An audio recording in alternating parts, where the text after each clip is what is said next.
Hi. Before this really gets started, I want to thank Chad for giving the speech that I tried to put together and failed. And so I'm just going to get up here and talk about myself, and that's really what it's all going to kind of come down to.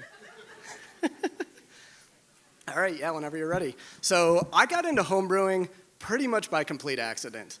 It was 2002, my stepdad's birthday was coming up. I didn't know what to do for him. I had a moment of insanity, and I thought, hey, I'm going to get him a homebrew kit. And I was like, what the hell, I might as well get myself one too. And so within a year and a half, homebrewing had completely taken over my life. No free time at all. And I had this just outrageously dumb idea that was like, if I can be a brewer for a living, I can reclaim some of my free time again. You know, I can do this for work and really have all this time. So moved to Madison in 2005, got my first brewing job at J.T. Whitney's, and that was an amazing job. I got to do everything there was to do in brewing. But I really wanted to be the head brewer, and Rich wasn't going anywhere. And I kind of started looking around and realized that none of the brewers here were going anywhere. But my wife and I love living in Madison. We didn't want to move somewhere else, so I started making plans to open my own brewery. Before I did that, I really wanted to get some experience, so the timing of this was just perfect.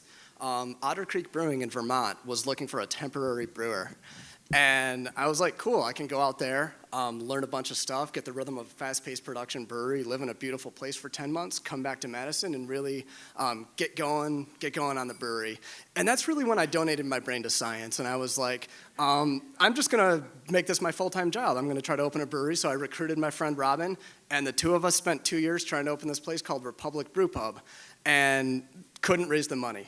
So what ended up happening, I had a daughter. And her daycare was more than my mortgage. And we ran out of money really fast, and so here I was trying to open a competing business very publicly while I was looking for a job. So I needed to walk away from the brew pub so I could work again, and got a job, an entry-level brewing job, restarted my career at Fox River Brewing up in Oshkosh and Appleton. And things there were going pretty well for the first couple months I was there, and then we really got hit with just a bomb. My daughter, her name is Mia, she was 7 months old at the time, was diagnosed with a terminal genetic disorder called Niemann-Pick disease type A. And what that really meant was that she had 1 to 3 years to live, and her brain function and her motor skills were just gonna slowly decline over that period of time. So what my wife and I did, we both cut back to part-time work. We just tried to make her our priority, give her the best possible life. Ended up getting a part-time job washing kegs at Ale Asylum and just riding this out until she passed away in October of 2011.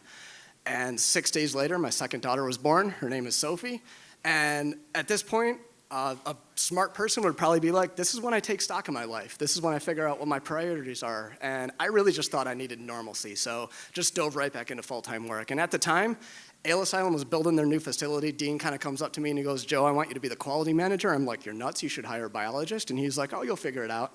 And so this was amazing because I got to really focus on the science of beer and making beer better. And that's what really drives my passion for brewing. And that's what I've always been all about. And by the time we opened the new facility, I was working Monday through Friday, daytime shift. It was wonderful for my family. Everything was amazing, but grief is this strange process. And what it should do is that it gives you the perspective to deal with life's minor inconveniences, shortcomings. Instead, it just made me mad about everything. I was pissed off all the time. And I was more restless than ever about becoming a head brewer. And I finally got my chance in the spring of 2013. I went out to Tacoma, Washington at Narrows Brewing Company as a startup out there. Got them going, and it was an amazing place to live. Just West Coast, Tacoma was just fantastic. And I loved being in charge of the recipes, being in charge of the processes. But the beer itself is only one part of a brewery's identity. And even more important than that is the fact that this job didn't give me much time for my family. And it meant a lot to me to be able to run a brewery, but it didn't mean that much. So I had a daughter that I already lost. I didn't want to look 10 or 15 years back and miss the childhood of another. And I just kind of realized at that point what I had at Ale Asylum was really, really special. Yeah, it gave me what I wanted in terms of being a scientist, in terms of having time with my family. And so I knew I had kept in touch with Chris and Dean. I knew that opportunity for me to come back was there as long as I could decide early this year. And it was still a difficult decision to make. My wife and I kind of had a lot of agonizing conversations over it. But I was proud of what I did, the job I did at Narrows, and that really went a long way to letting me kind of walk away from that without regret, both for leaving that job and for moving out there in the first place. So about 2 months ago, we drove back to Madison, and here we are. Not at all settled in yet, but we feel like our priorities are in the right place and future's looking bright. So cheers to that.